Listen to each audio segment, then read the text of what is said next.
Good evening guys.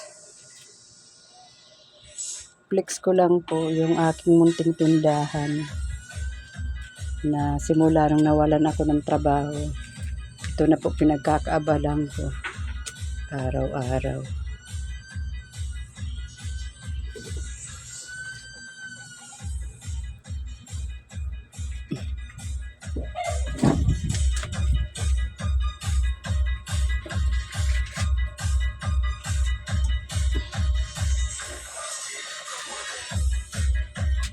Nagsimula lang po sa 20K.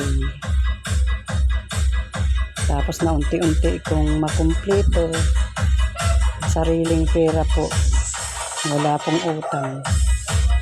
Dahil ayokong mangutang.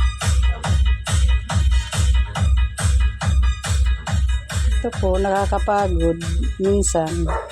Pero kailangan ng tiyaga, sipag at tiyaga. Para sa kinabukasan ng pamilya. Okay po guys, thank you for watching.